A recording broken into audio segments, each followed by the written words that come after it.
quiero recordarles a nuestros oyentes que pueden hacernos llegar sus preguntas y comentarios a través de nuestra cuenta de Twitter, @radiotpc, y también a través de nuestra página web www.todoporchile.com.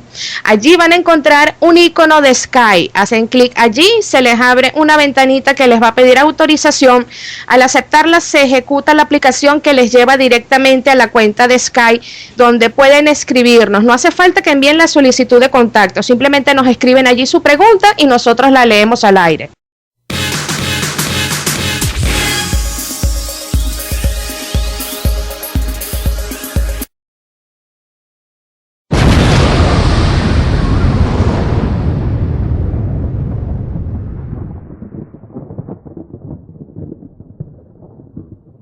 Llegó la hora que toda América espera. Las Américas opinan en su radio TPC. Somos una América unida. Y ahora con ustedes, los conductores del programa. Jorge Omar Guidobono Damia y el coronel Roberto Velasco. Muy buenas noches, audiencia de Radio TPC. La voz de los que no tienen voz. Quien les habla hoy es Agustín Tajes,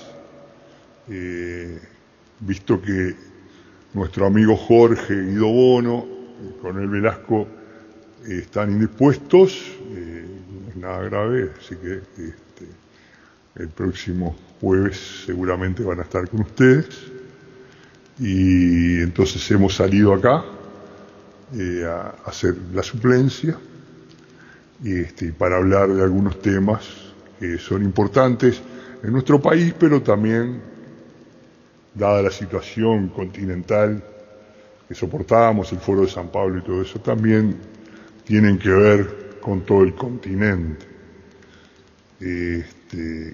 Como todos saben, este 1 de marzo asumió en la presidencia de nuestro país el doctor Tabaré Vázquez, que por segunda vez se hace cargo de la presidencia, y sustituye o releva al señor José Mujica, una persona muy controvertida y que termina así su ciclo como presidente de la República, luego de 5 años.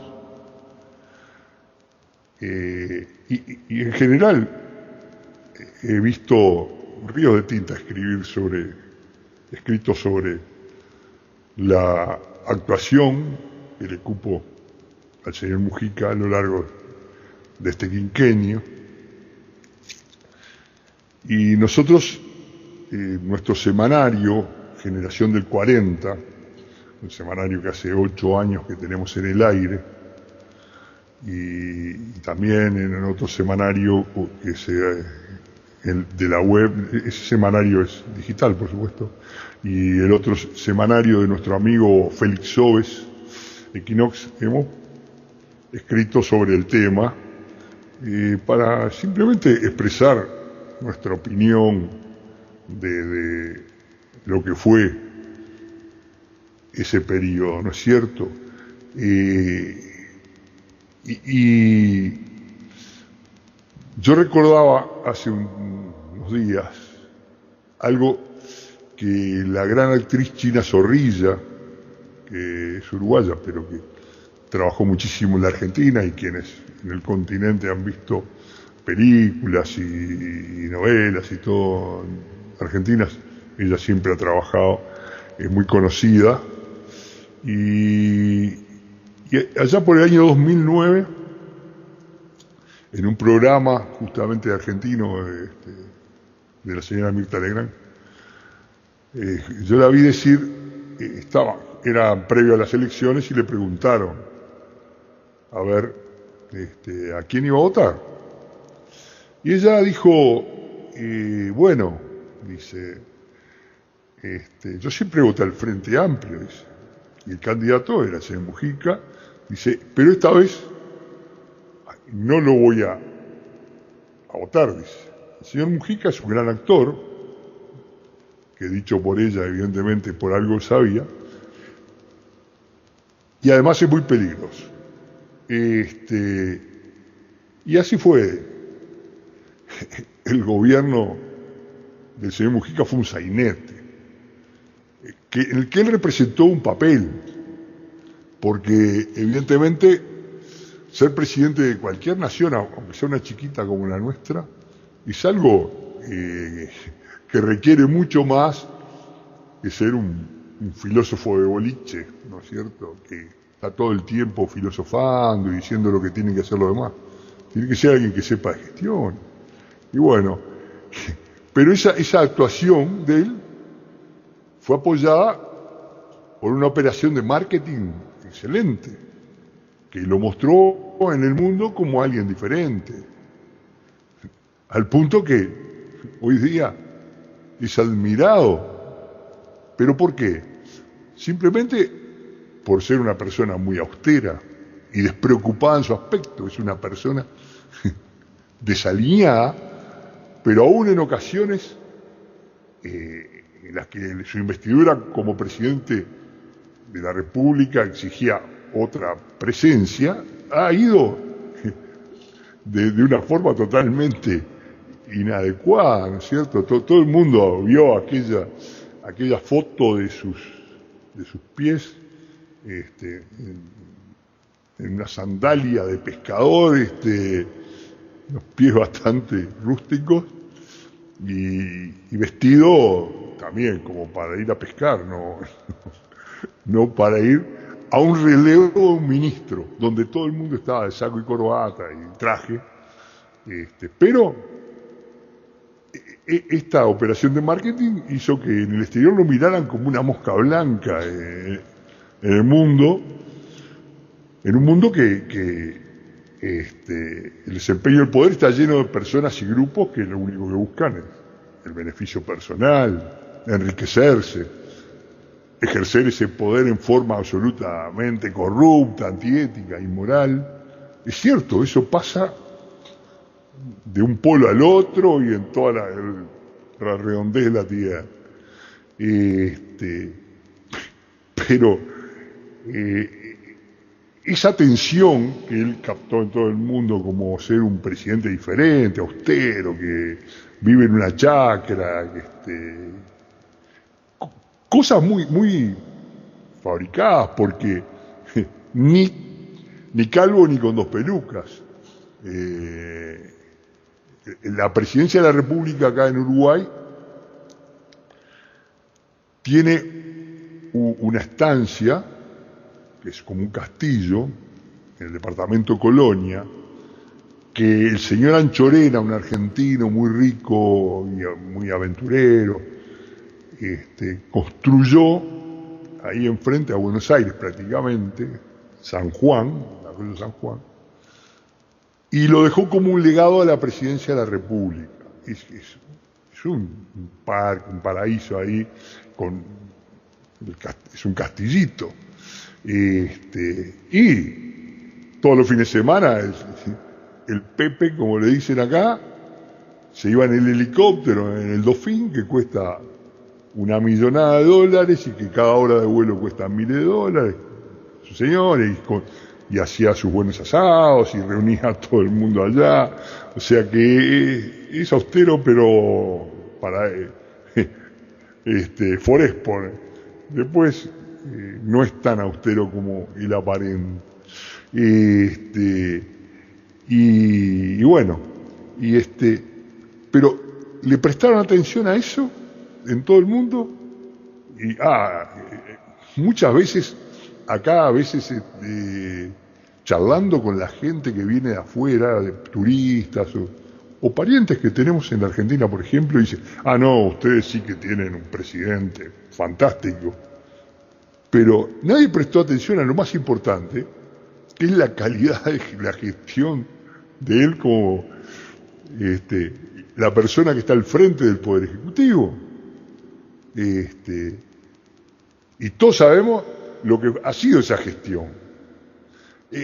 Yo recordaba también una confesión, porque aparte, no sé, ha sido antes la gente etiquetaba a alguien y era difícil sacarse esa etiqueta. Pero ahora pasa algo y al poco tiempo todo el mundo se olvida. No sé cómo se borra esa memoria colectiva, pero sucede. Antes de las elecciones de 2009, se hizo un libro que escribió el periodista Alfredo García, que es un hombre de izquierda, que es el director de un semanario que se llama Voces del Frente, o sea, justamente del Frente, pero que ahora se llama solo Voces y que no es tan de izquierda como era antes, o sea, es un poquito más al centro. Y él hizo una biografía, pero no una biografía que él escribió simplemente porque se le ocurrió. No, esa biografía se basó en unas 28 entrevistas que hizo con Mujica en su chacra de Mujica, y el libro se tituló Pepe Coloquios. Y es interesante porque evidentemente se pretendía presentar una biografía del Pepe para apoyar el tema de la propaganda electoral, o sea, lo iban a pintar como algo fantástico. Pero este hombre, Alfredo García, tomó de esas 28 horas en que hablaron, que grabaron, tomó cosas que él, que como es muy verborrágico, muchas cosas que decía Mujica que no eran tan convenientes publicarlas. Y se armó un lío bárbaro. Y lo primero que hicieron fue desmentir que él no había dicho todas esas cosas, pero el señor tenía todos los casetes con las grabaciones. Así que tuvieron que dar marcha atrás con la desmentida y salió todo compungido a decirle a la gente que bueno, que él había dicho esas cosas en confianza, que era todo lo contrario a lo que él decía cuando salía a hablar como candidato a la presidencia. Y nadie reparó en lo elemental. Si lo que él le dijo al señor Alfredo García era verdad, lo que él le estaba diciendo a la gente, la campaña era mentira. Nadie le importó eso. No, son cosas del Pepe. Y fue quedando ahí. Y entre las cosas que él le respondió, fue una pregunta, dice, y bueno, ¿y usted qué hizo cuando estuvo de ministro de Ganadería y Agricultura y Pesca, que fue casi todo el periodo de Tabaré Vázquez? Y él le dijo, bueno, la verdad, nada, no hice nada. Evidentemente, si hoy le volvieran a hacer esa pregunta y respecto a qué hizo en estos 5 años, la respuesta sería prácticamente la misma. También hay que recordar que él estuvo varios periodos como legislador y no hay ninguna ley que lleve su nombre. Lo que no es extrañar si nosotros recordamos una cosa que dijo en ese mismo libro sobre el ideal de sociedad, y lo voy a leer eso porque el semanario Búsqueda, que es un semanario muy importante acá en Uruguay, de muy buen nivel, escribió en ese momento, ya en el 2009, una nota comentando ese libro, o varios pasajes de ese libro. Y entonces transcribe qué era lo que él pensaba, cuál era el ideal de sociedad. Entonces decía, pienso que el hombre tiene potencialidad para construir una cosa un poco mejor y que es posible.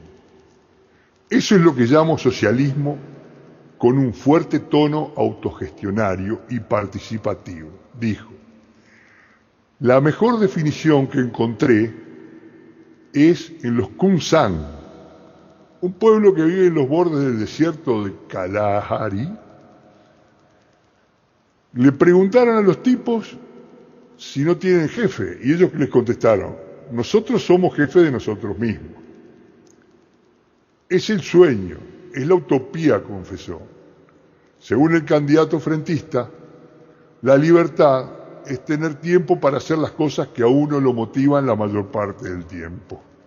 Cuanto más margen, más grande es ese tiempo y más libre sos. Si admiro a los Kunsan, es porque los tipos laburan 2 horas para vivir y lo demás lo pasan de joda y de chusmerío. Ahora, ¿se dan cuenta que este concepto de lo que debe ser la sociedad es el concepto de quién era el presidente de la República, que después fue el presidente de la República?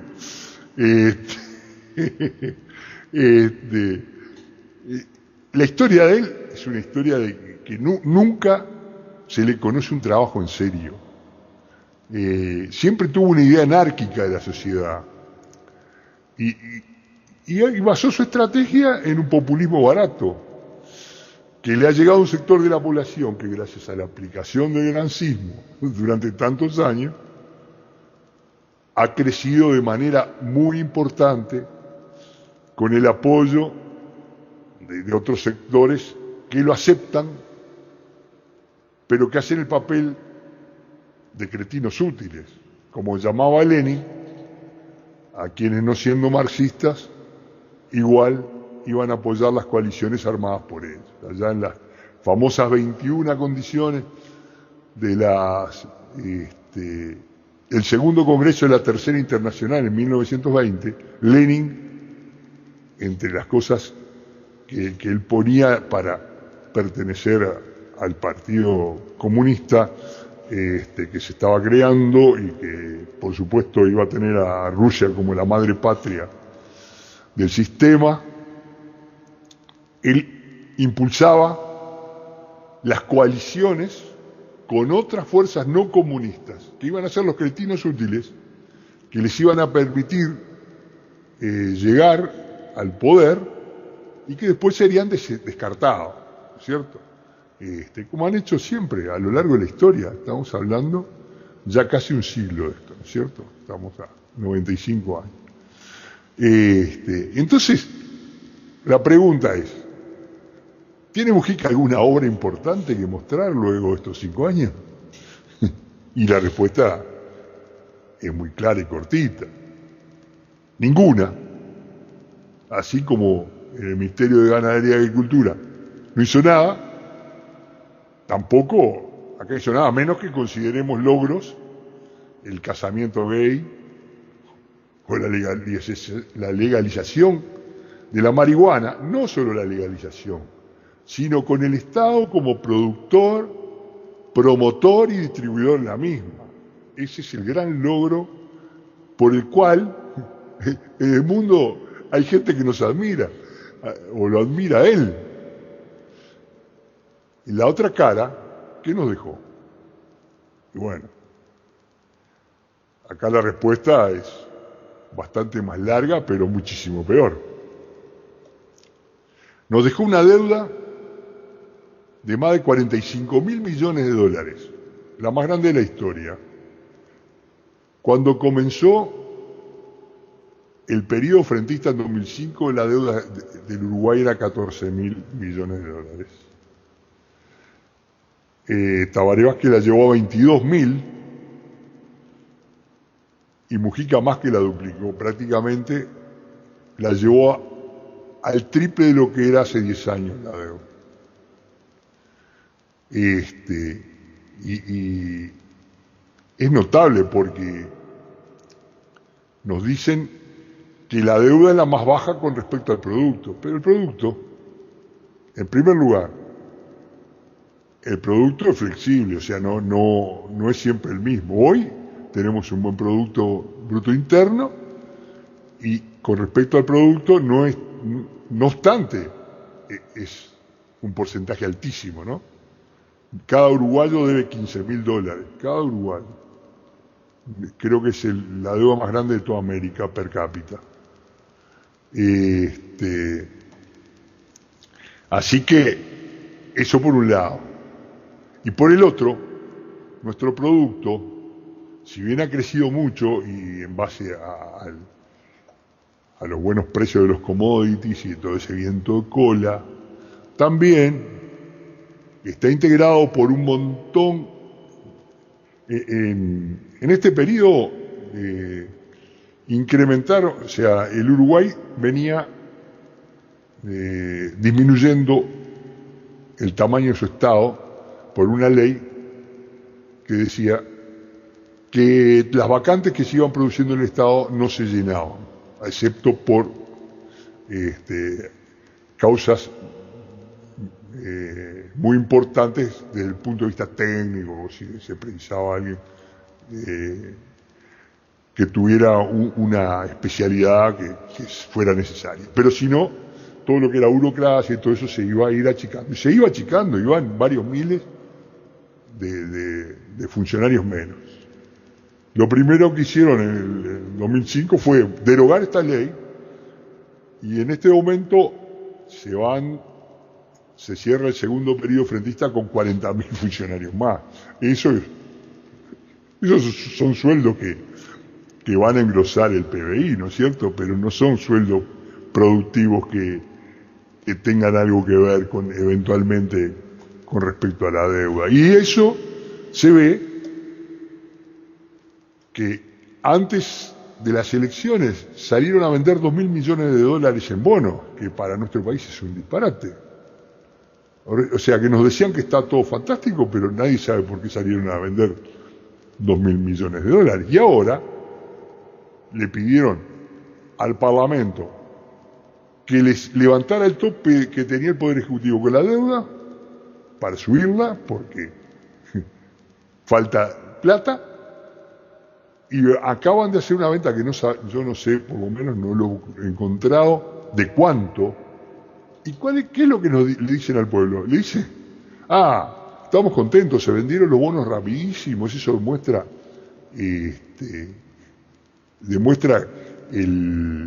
¿cómo es que se llama? La confianza que nos tienen en el mundo. Pero nos seguimos endeudando y endeudando. O sea que no sé cuán fantásticos estamos. Nos deja también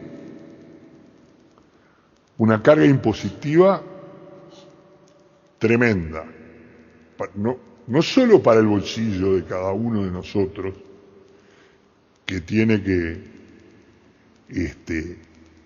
solventar los gastos de su hogar, sino que ha llevado el costo país a uno de los más altos del mundo. En este momento el Uruguay es carísimo. Y eso hace que baje la competitividad que afecta a todo el aparato productivo nacional. En este momento estamos terminando, ya acaba de terminar, digamos, en lo que tiene que ver con las fechas, la temporada turística, o sea que enero y febrero. No obstante, siempre la temporada turística empieza un poco antes y se estira un poco después, porque el tiempo sigue siendo bueno y todo eso. Hacía tiempo que no teníamos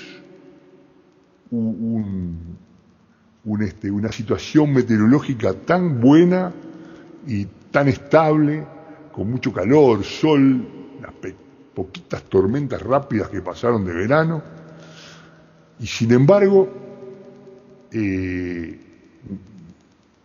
la afluencia de gente fue paupérrima. Nunca había visto una temporada en Punta del Este tan baja. Van a salir, por supuesto, a decir que tenemos, que la temporada fue espectacular, que vino gente. No, gente vino, sí, pero yo tengo un apartamento allá y conozco el tema y veo la gente que vino en gran cantidad fueron los dueños de los apartamentos. El 80% de los apartamentos de Punta del Este son de argentinos, que también los alquilan durante la temporada. Los uruguayos alquilan y ellos también alquilan. Y lo que se ve normalmente en Punta del Este, en casi todo el país, es la afluencia de turistas, de gente que viene a pasar sus vacaciones, que alquila su apartamento, o que va a un hotel, que después va a los restaurantes, que... No, ahora lo que se vio son los propios dueños que al no alquilar se han venido a pasar ellos acá. Mucha gente, yo tengo un vecino allá, por ejemplo, que él enero y febrero lo alquila, y con ese dinero se va a viajar a otro lado. En lugar de pasar en Punta del Este en el verano, él se va a viajar a otro lado, y después sí, va antes y después, un poco de lo que he hecho yo también. Entonces, eso no fue así.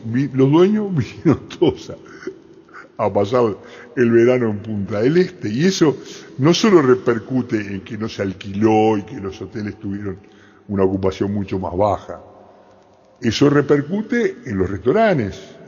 Uno iba a los supermercados grandes, esos que son más económicos, y estaba lleno de camionetas 4x4 de gente con chapas argentinas. Eso no son turistas, son gente que viene a hacer las compras en el supermercado para después llevar una vida igual a la que lleva en Buenos Aires. Sí, algo gastan en el supermercado, pero no es el gasto que hace el turista, ¿no es cierto? Que viene con una cantidad determinada ya para gastarla en el restaurante, en paseos, en shopping, en compra. Ya ahora, a fines de febrero, pila de cosas cerradas, porque ya no tenía casi objeto porque no vendían nada. Hemos tenido en estos últimos años unas temporadas de cruceros fantásticas. Venían, la Bahía Maldonado, de pronto veíamos hasta 5 cruceros llegaban, y 4 y 3 cruceros, casi todos los días habían, por lo menos 1 o 2. Se redujo un 45%, y uno los ve cuando llegan acá, bajan en los tenders, van a los muelles, que unos van a un muelle y los otros al puerto, y uno los ve pasar caminando por ahí por la Rambla, van, dan una vuelta y se suben al tender y se vuelven para... No comen, no gastan, no compran nada. O sea que eso tiene que ver justamente con el costo país que han llevado esta gente para solventar unas políticas populistas de despilfarro, ¿no es cierto? Cuando el Pepe Mujica asumió hace 5 años, es muy bueno para decir discursos, ¿no? Él dice unos discursos muy lindos, casi siempre dice discursos lindos. Lo primero que todo el mundo aplaudió cuando hizo su discurso de Asunción fue su invocación a la necesidad absoluta de la educación como medio de sacar justamente a los sectores más bajos de su situación para que tengan un desarrollo y todo eso. Y dijo, nos vamos a enfocar en la educación y más educación. Bueno, la educación quedó en manos de los sindicatos, hicieron lo que quisieron. Todo eso producto de leyes que han hecho ellos, leyes de educación en las cuales los gremios, los sindicatos de ese rubro están en la dirección del sistema educativo uruguayo. Entonces es un desastre. Un sistema educativo que se enfoca en los aspectos ideológicos en lugar de enseñar lo que aprendíamos nosotros cuando íbamos de chicos a la escuela y al liceo, y que aprendíamos las cosas necesarias para después tener una base cultural que nos permita encarar el camino que queramos en la vida. Pero con conocimiento. Hoy día los jóvenes no tienen ni idea de la historia, de la geografía, de la matemática, nada. Inventaron el sistema del plan Ceibal, que lo que hacen es a los niños les entregan una computadora, que ha sido un gran negociado con Negroponte allá, que fue el que inventó este sistema en Estados Unidos, y que el Uruguay, ya con Tabaré Vázquez, lo asumió como una gran cosa, se transformó en uno de los lugares para hacer la experiencia piloto, y lo que han logrado con eso es anular la capacidad, el desarrollo del intelecto y de la lógica en el ser humano cuando es chico, que después nunca más lo recupera. O sea, lo enseñan a hacer todo con una maquinita y después no sabe pensar, cuando tendría que ser al revés. Primero, está fantástico, sí, muy bueno, que todo el mundo tenga acceso a la tecnología y a la computación. Pero hace un tiempito se acuñó una frase que era que la gente que no supiera computación iba a ser un analfabeto informático, ¿no es cierto? Entonces no iba a poder hacer nada. El problema está en que si el individuo es primero un analfabeto intelectual, por más que le enseñe a usar una computadora, va a ser más analfabeto que si es una persona instruida y que lo único que no sabe es usar la computadora. La computadora puede aprenderla, pero lo otro nunca más lo vuelve a aprender. De los 39 centros educativos que dijeron que se iban a construir, solo 9 se construyeron en todo este periodo. O sea, esto denota que la capacidad de gestión, de planificación y de gestión, de desarrollar y formular proyectos de desarrollo edilicio para la educación, un desastre. O sea, no tienen ni idea. Eso es lo que nos va dejando. También nos deja una situación laboral en la que el poder sindical hace lo que quiere. Y cada vez son más los empresarios que terminan cerrando. Hace poquitito cerró en Nueva Albesia, Colonia, departamento de Colonia, la empresa Ecolat, que había comprado la marca Parmalat. Esa empresa fabricaba una serie de productos que no los...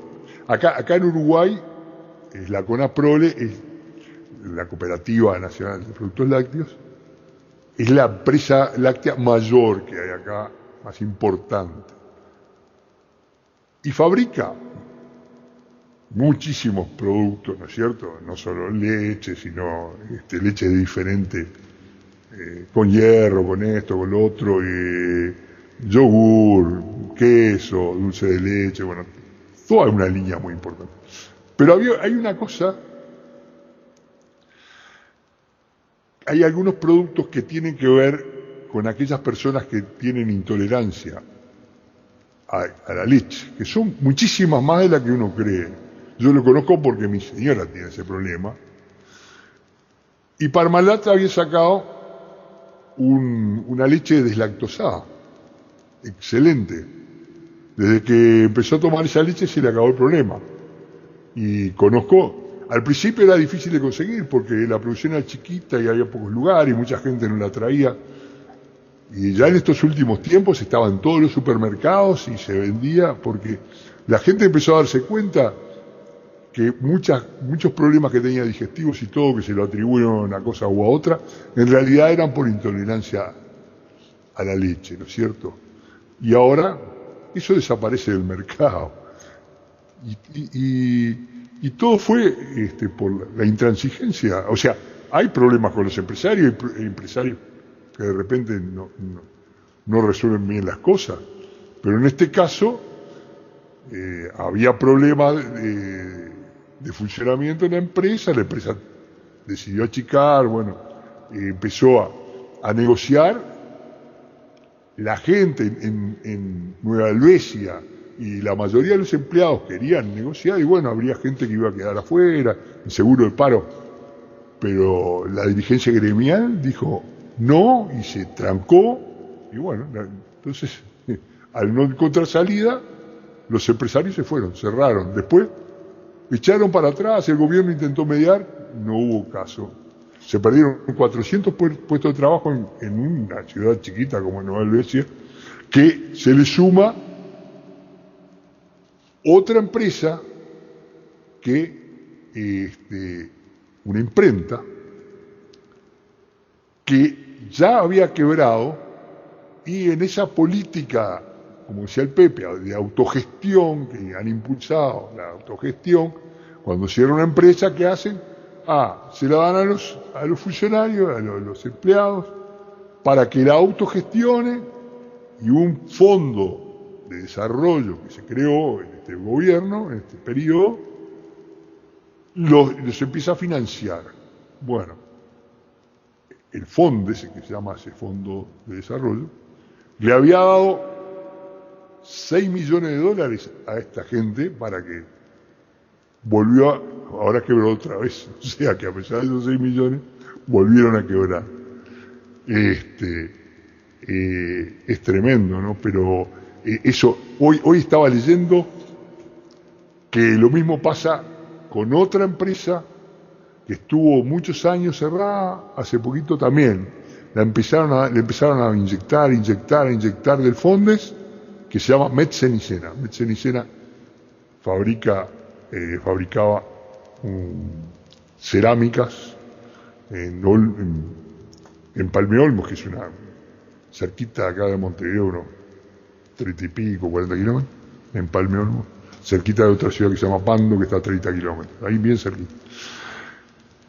También, bombos y platillos, reabrimos, Metzenicena, autogestión, otra vez quedó fuera de la vía.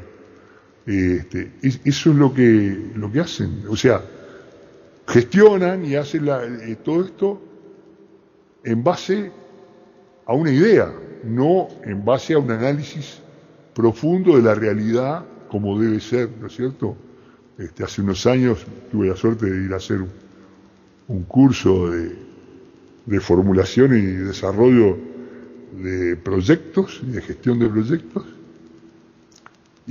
y no se hace un proyecto así nomás, en base a la utopía, como dicen ellos.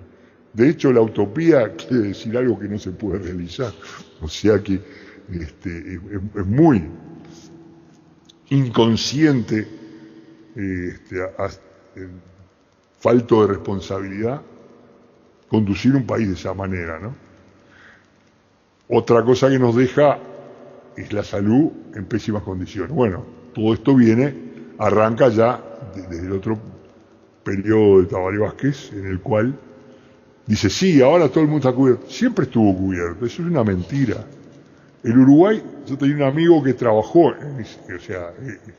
un médico amigo mío, que le tocó representar a su mutualista, el Seguro Católico, cuando se hizo el Sistema Nacional de Salud. Por supuesto lo llevó adelante el señor Olesker, que ahora deja el ministerio, de ahora voy a hablar de eso también, el Ministerio de Desarrollo Social, y él también tenía esa idea que iba a andar todo fantástico. En 2005 empezó esto. Dijo, en 2007 los hospitales públicos van a ser mejores que los hospitales privados. Estamos en 2015 y son un desastre. ¿Y qué pasó? Como el nuevo sistema es todo integrado, como dice ahí, la gente tenía la libertad de irse a atender a donde ellos quisieran. O sea, iban y se anotaban en una de las mutualistas, después quedaban ahí ya como presos en esa mutualista, pero en el primer momento mucha gente dejó la atención de los hospitales del Estado y pasó a las mutualistas. Y las mutualistas les pagaban per cápita, o sea, tantas cápitas, tanto dinero les daban, pero en un cálculo muy inferior a lo que es. Entonces, las mutualistas se llenaron de gente, bajó la calidad de la atención y bajó porque aparte la parte económica tampoco no la pudieron hacer. Entonces, la salud hoy día es un desastre. Y bueno, tenemos casos de problemas, de malas praxis, de esto, todos los días hay problemas de ese tipo. Gente que no tiene capacidad de gestión. Y todo esto, el Pepe Mujica, el maravilloso presidente, autista, no sabe nada de nada.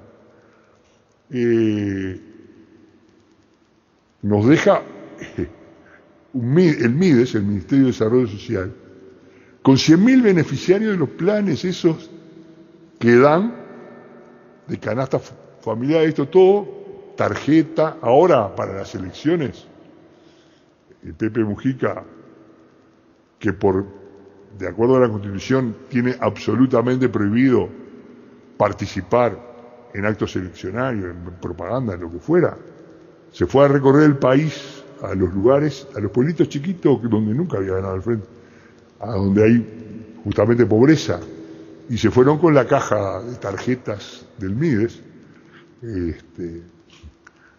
que son unas tarjetas de crédito que el individuo tiene todos los meses un dinero para gastar con esa tarjeta para ir al almacén y comprar cosas. Y ganaron en lugares donde nunca habían ganado. Pero ahora, después que pasaron las elecciones, el ministerio aceptó que 29.000 de esos 100.000, a 29.000 no les correspondía tener ese plan. O sea, son gente que no son pobres, ni indigentes, ni nada de eso, sino que acomodados que fueron y tienen un plan que les permite un sobresueldo. Clientelismo puro. Lo otro, eso en los aspectos de gestión, ¿no es cierto? Pero también en el aspecto institucional nos deja una herida bastante abierta, porque el Uruguay, si algo tuvo siempre, salvo en esos periodos donde, bueno, la institucionalidad se quebró por cuestiones coyunturales, pero se quebró siempre, tal es así que tuvimos un periodo de 12 años fenómeno de gobierno de facto, pero las mismas autoridades que estaban en el gobierno de facto llamaron a elecciones. Acá no hubieron cientos o miles de desaparecidos.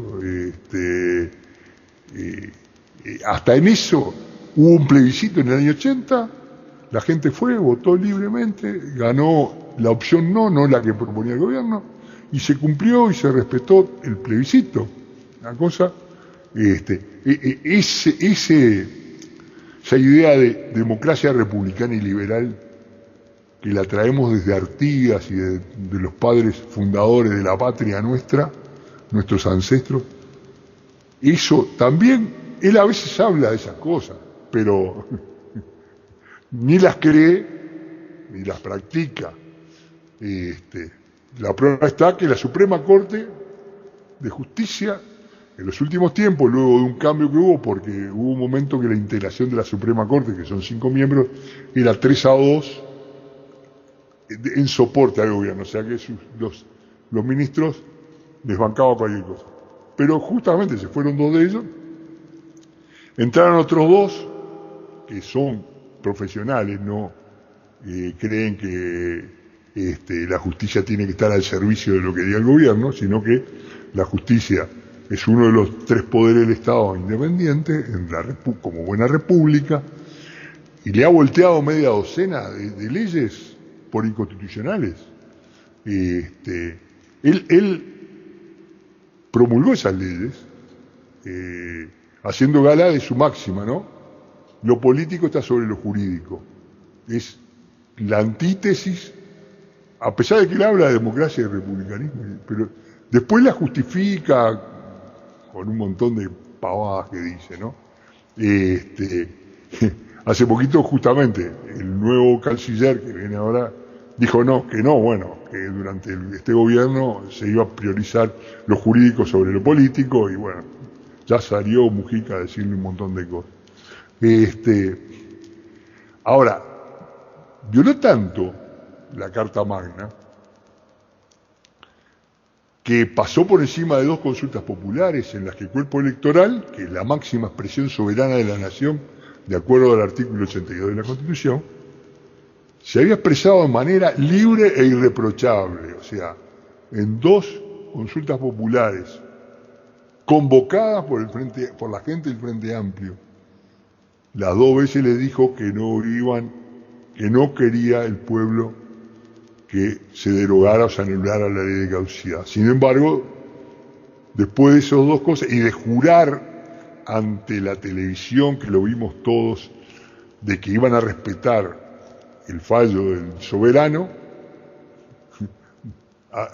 derogaron la ley y han permitido que hayan presos políticos y todas esas cosas.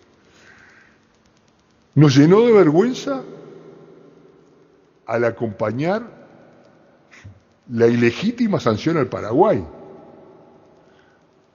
y para habilitar algo también ilegítimo, que fue el ingreso de Venezuela al Mercosur sin el voto del Paraguay.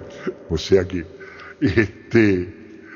y ahora se va dejando nuevamente empapado de vergüenza al no actuar, esta vez sí legítimamente, ante lo que pasa en el país del caribeño, ¿no es cierto? O sea, situaciones que son diferentes porque Paraguay había actuado de acuerdo a su constitución, había respetado la institucionalidad y si eventualmente tuvo que echar, o sea, destituir al presidente por corrupción o por lo que fuera, y solo el 4% del Parlamento votó a favor de este hombre que estaba presidente de Paraguay, el 96% votó por su destitución de una manera libre y soberana, porque actuaron de acuerdo a su marco legal y jurídico.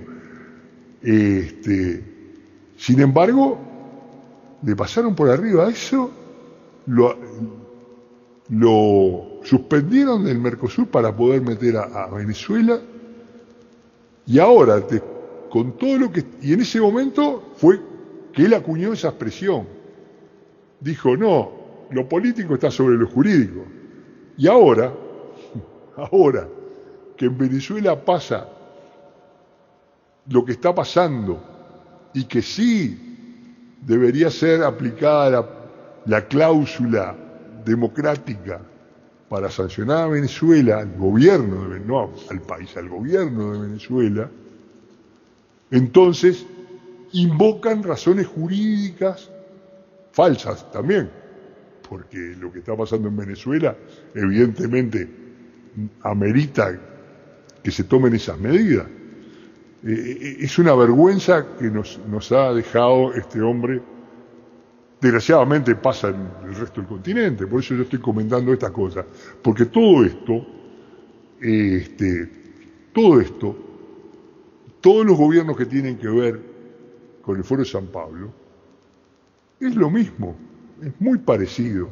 Y a la corta o a la larga, esto va a caer como cayó el muro de Berlín, cayó la Unión Soviética, esto también. Nosotros, desgraciadamente, en nuestro continente vamos en relantí. Y bueno, y de esto, bueno, podríamos seguir hablando horas, ¿no es cierto?, sobre todo lo que ha pasado. durante todo este periodo de 5 años que soportamos al señor Mujica, que en el mundo nos tienen envidia por tener un presidente como él. La verdad que ha sido una bronca tener que... Y sobre todo por el desperdicio, ¿no es cierto?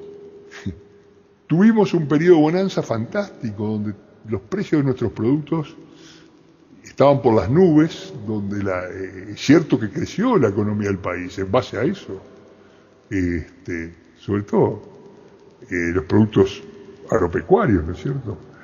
Pero el viento ahora viene amainando y desperdiciamos en lugar de aprovechar ese viento de cola para avanzar, nos fuimos quedando y estamos en una situación que, como ha pasado en tantos otros gobiernos populistas, cuando se acaba la plata viene la debacle, ¿no es cierto?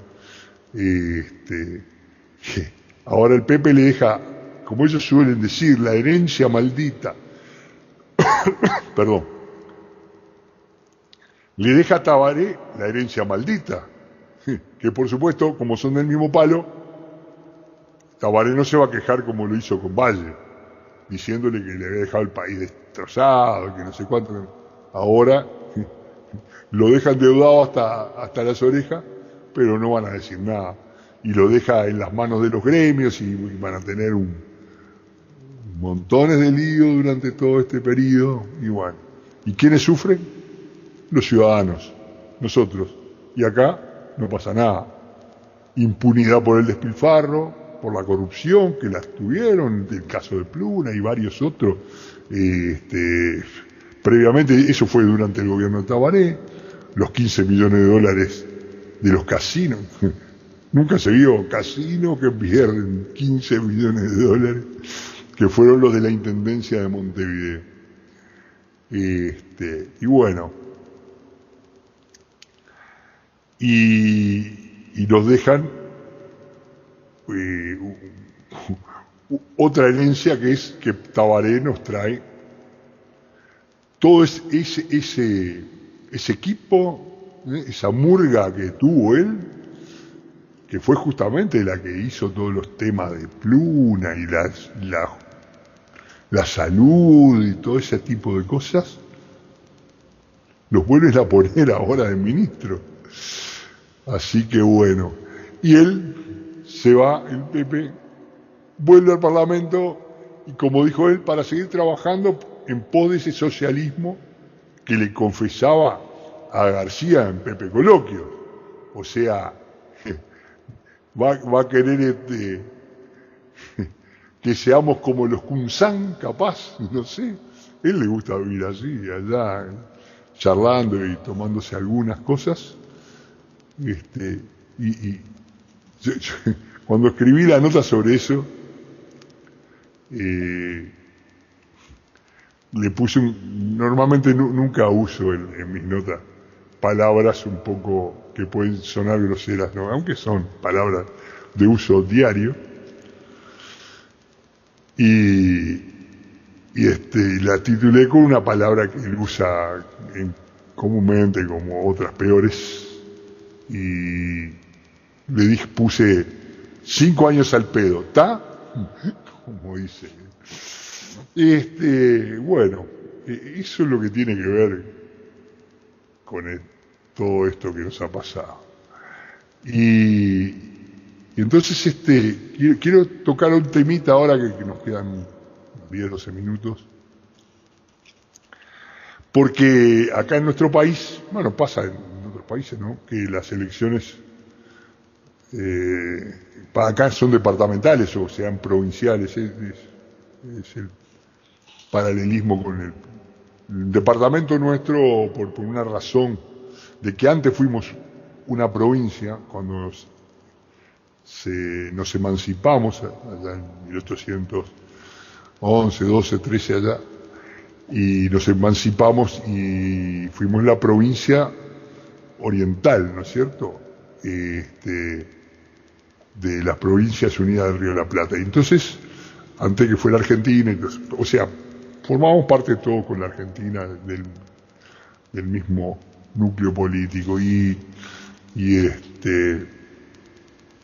ahora nos vienen, por eso para nosotros un departamento es políticamente lo mismo que una provincia, pero la nomenclatura se mantuvo, o sea, nosotros pasamos de un departamento a ser un país, pero mantuvieron la división política y con los mismos nombres que tenían originalmente. Entonces, ahora vienen las departamentales y bueno, son 19 los departamentos, pero para nosotros es muy importante la Intendencia Municipal de Montevideo, que es la capital, donde vive casi la mitad de la población, y donde en el año 90, justamente con Tabaré Vázquez, ganaron, por primera vez la izquierda ganó, y sucedió una cosa, desde el 90 siguen ellos, siempre han ganado, por una simple razón.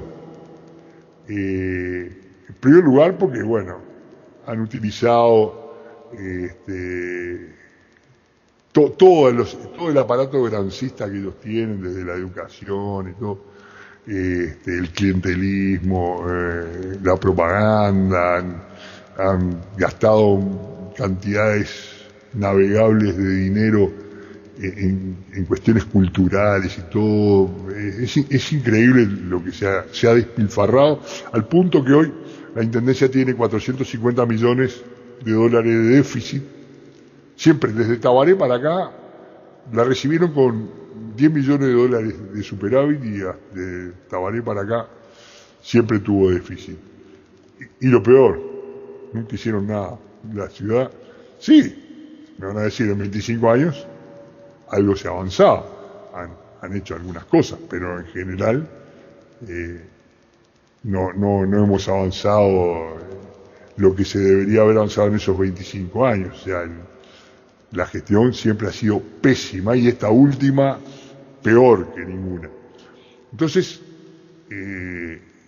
yo quiero comentar, porque esto de repente pasa en otros lados, ¿no es cierto? Pero sobre todo para la gente de acá, es una de las razones por las que ganaban, es que la ley en los departamentos, a nivel nacional, hace el año 2000, el Uruguay tiene una ley de primera y segunda vuelta, o sea, electoral. A nivel nacional, los dos partidos más votados van a un balotaje. Pero en las intendencias sigue la vieja ley de lemas, o sea, el que gana, gana. Si hay un tercio que es un poquito mayor, y los otros dos no alcanza ninguno, bueno, ese gana, lo cual quiere decir que en el caso de que tenemos prácticamente dos bloques, por un lado la izquierda y por el otro lado los partidos tradicionales conforman otro bloque, que es la democracia republicana y liberal, que le llamarán derecha, pero que no es así acá, no es una derecha como a veces pretenden mostrar, retrógrada, por el contrario, los conservadores ahora son los de la izquierda, que siguen aferrados al viejo marxismo, ¿no? Y entonces siempre se le facilitó las cosas, porque los blancos y los colorados dividían la fuerza. Por primera vez, a pesar de que ya ha sido, las elecciones pasadas se hizo informalmente, la gente lo hizo en algunos departamentos y se ganó, se recuperó el gobierno de algunos departamentos, porque la gente se volcó toda a votar a un candidato de un solo partido, pero por primera vez se hace institucionalmente una concertación de los blancos y los colorados y otras fuerzas menores, que van todos juntos en igualdad ahora sí, en igualdad de condiciones con el Frente Amplio, ¿no? O sea, ahora es como si fueran dos coaliciones. Por un lado la izquierda, por el otro lado el resto. Y es la primera vez que existe ahora una posibilidad concreta de sacarlo al frente, porque son prácticamente mitades, o sea que depende mucho de cómo se maneje la campaña, quién va a ganar, porque la gente está muy descontenta acá, y eso es lo más importante. Entonces el frente, como las fuerzas más, quienes realmente tienen el poder adentro del frente, es la izquierda más radical, los tupamaros, el Partido Comunista, parte del Partido Socialista, que también es marxista-leninista. O sea, esos son los que realmente tienen. Entonces, ¿a quién impulsan como candidatos? A la señora del Pepe, a Lucía Topolansky, una tupamara que, bueno, que tuvo un pasado muy, muy duro, ¿no es cierto? Pero aparte, una persona de muy pocas luces. Tal es así que en aquella época su nombre de batalla era La Tronca. Eso le decían los tupamaros. La conocían como La Tronca. Y cuando uno la siente hablar, se da cuenta de que es una persona que no tiene. Pero desgraciadamente ellos creen que la ideología les ilumina la mente y se transforman en unos intelectuales fantásticos. Pero, ¿qué han hecho? Han colocado, como se pueden llevar más de un candidato, colocaron 2 candidatos más. En particular, un ingeniero Martínez, que la elección pasada lo habían votado, pero no votado con B corta, votado con B larga. Era el candidato natural, y por un acuerdo que habían hecho todas las fuerzas más radicales para que Mujica fuera el candidato a la presidencia en las elecciones. Ese acuerdo incluía que el Partido Comunista iba a tener el candidato a la intendencia. Así que a Martínez le dijeron gracias, le dieron una pateadura, y la señora Ana Olivera, que le pusieron a Ana Heladera porque el señor Sendik, que hoy es el vicepresidente, había dicho en la intendencia, ponemos una heladera de candidato y ganamos. O sea que y realmente fue una heladera, ¿no? Un desastre. Y entonces la prueba está que no va, generalmente los intendentes pueden ser reelectos y no va Olivera. Pusieron a Lucía Topolansky, pero ellos siempre bregaron por tener un candidato único de todo el partido. Esta vuelta van con 3. Prueba de que están preocupados por el tema de la concertación. Y ponen a Martínez, que es un candidato moderado. Pero a su vez lo ponen como anzuelo. Porque todo el mundo se asustó. Dijo, ay, Lucía Topolansky de intendente no puede ser. Entonces, hay gente que el otro día me pasó con una señora, que es la señora de un contador, que es vecina mía, dice, no, yo voy a votar a Martínez, dice, para que no gane Lucía. Digo, pero ¿cómo? Para que no gane Lucía. Lo que hay que votar es a la concertación, le digo yo. Porque los votos de Martínez son para Lucía, porque se suman los votos. No, pero la concertación lleva 3 candidatos que se van cada uno por su lado. No, esto es una desinformación que se ha venido dando, que la gente no entiende, que así como ellos suman, la concertación es una fuerza única, que sí tiene 3 candidatos que provienen de diferentes fuerzas, o sea, hay uno blanco, uno colorado y uno independiente, pero que suman sus votos, y el más votado de ellos va a ser el que salga intendente. Entonces, esta es una cosa que es muy importante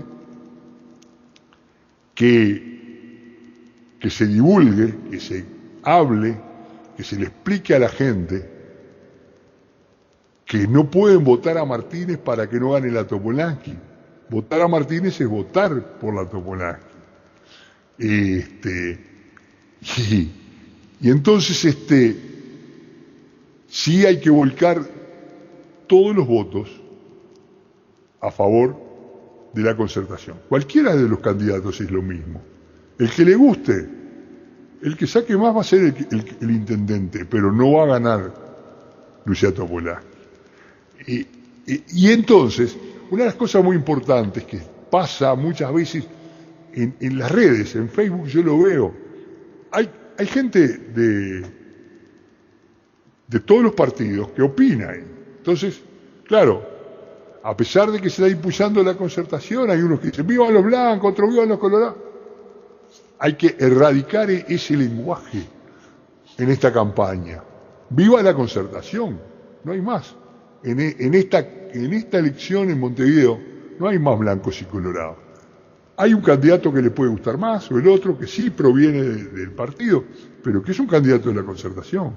Es importantísimo que la gente entienda este concepto y que no hable más de blancos o colorados. No tenemos que dividir, tenemos que sumar. Los demócratas, republicanos, liberales, necesitamos que haya un cambio en Montevideo y que se vote a la concertación. Entonces, el otro aspecto muy importante es que Montevideo tiene 7 alcaldías, eso desde las elecciones pasadas se votó un cambio institucional y se crearon 7 municipios adentro o sea, es variable, no todos los departamentos tienen lo mismo. En el Montevideo son 7. Y entonces, es una elección muy diferente la elección del departamento, y sobre todo de Montevideo porque es la ciudad de Montevideo nada más, prácticamente Montevideo es solo la ciudad, no tiene zonas rurales muy pequeñitas ahí en los aledaños, pero no es como los otros departamentos de una superficie muy grande, con muchas ciudades y pueblos. Acá son los barrios de Montevideo esos 7 municipios.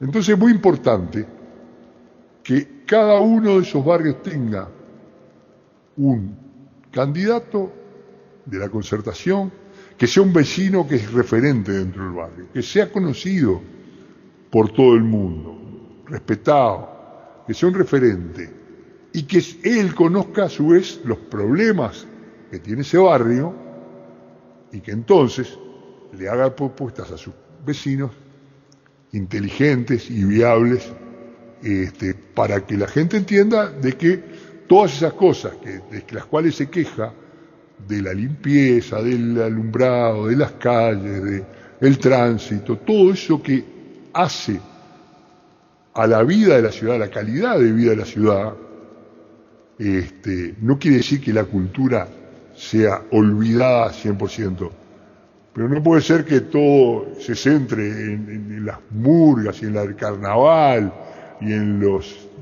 y que como se han destinado decenas de miles de dólares para financiar congresos que vienen estudiantes, congreso comunista, dicho derecho, y la intendencia y los organismos del Estado como ANCAP, que es de los combustibles, o Antel, que es de los teléfonos, financien esas cosas, ¿cierto? No. Cada organismo tiene una función para satisfacer las necesidades de la gente que es la que paga los impuestos. Entonces, es muy importante entonces que se elijan buenos candidatos en cada uno de los municipios y que hagan su campaña puerta a puerta como gente conocida, que es muy posible que de una vez por todas sacar a esta gente de la intendencia. Entonces, la candidatura de Lucía hay que usarla a favor, no como la están tratando de usar ellos, a favor de ellos, diciendo no, le inculcan al resto de la gente, la asusta, entonces ya no, yo voy a votar a Martínez. No, hay que usarla al revés, hay que usarla diciéndole, señores, si votan a Martínez no tiene chance, si gana el frente, gana Lucía. Y es la verdad, Martínez no tiene chance. Y la que va a ganar, si gana el frente, es ella. Entonces, hay que dar vuelta a esa manganeta. En lugar de arrimar demócratas para el frente, hay que quitarle al frente a los moderados que no la quieren a Lucía. Ese es el tema. O sea, los moderados, ellos pusieron este candidato para que lo voten. Aparte pusieron una tercera, una muchacha de 30 años, que es de los sectores más radicales de la izquierda, ¿no? Los que quieren la revolución, entonces, bueno, la revolución ya, ¿no? Nosotros también queremos la revolución, pero a otro tranco. Entonces pusieron eso para pescar algunos votitos que quedan por ahí, cubrieron todo en cuestión. Bueno, el otro aspecto muy importante, que es para nuestro país y quizás en otros países suceda lo mismo, bueno, la Argentina, uno de los problemas más grandes que tienen con el kirchnerismo es que no se ponen de acuerdo la oposición. El kirchnerismo tiene el 25% de las adhesiones y el otro 75% no se puede poner de acuerdo para decir, bueno, vamos a procurar un proyecto de país que la Argentina, con toda la plata que tiene, todos los recursos, tendría que ser el paraíso en la tierra. Y bueno, y acá lo mismo. Es muy importante ganar Montevideo, porque si gana la Concertación, se da el puntapié inicial de algo que nosotros venimos empujando desde 2009, que es formalizar una coalición democrática, republicana y liberal que agrupe a todos los ciudadanos del país que tengan esos principios, con todos los partidos que hay, como es el Frente, o sea, respetando sus perfiles, en una coalición donde eventualmente, en una elección interna, libre, como cuando son las elecciones internas, se elija un representante común, el que va a representar a esos partidos, todos esos partidos, ese conglomerado en las elecciones nacionales, con un programa común, y podemos cambiar este país. Bueno, hay quien dice que esto es muy optimista, pero yo creo que, como dijo alguien, no hay batalla más perdida que la que no se pelea, y hay que pelearla. Y hay que pelearla con fe y con el optimismo de que sí lo podemos hacer. Y que cada uno de nosotros sea un mensajero de todo esto, ¿no es cierto? Que divulgue la información para que no haya gente engañada. Bueno, hasta aquí llegamos. Esperemos que ya para el jueves que viene estén los titulares del programa. Ha sido para mí un placer estar con todos ustedes y tengan ustedes muy buenas noches.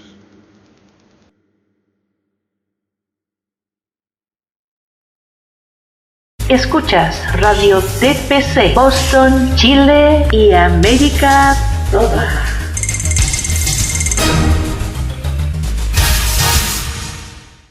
Cárceles y penales donde los que derrotaron al terrorismo, liberaron sus países y protegieron las constituciones de cada uno de estos, hay miles en toda América. Hoy el terror regresado encierra en lugares como estos, primero para castigar por vencerlos, para lucrar y para que nunca un uniformado se vuelva a levantar como ellos, nunca más vuelvan a cumplir su deber, nunca más hagan respetar la Constitución y las leyes. Los hoy apernados terroristas de ayer, hoy regresados, elevados a la santitud por la izquierda perversa internacional, que hace todo lo posible por hacer de América toda el continente donde sucumbió la libertad.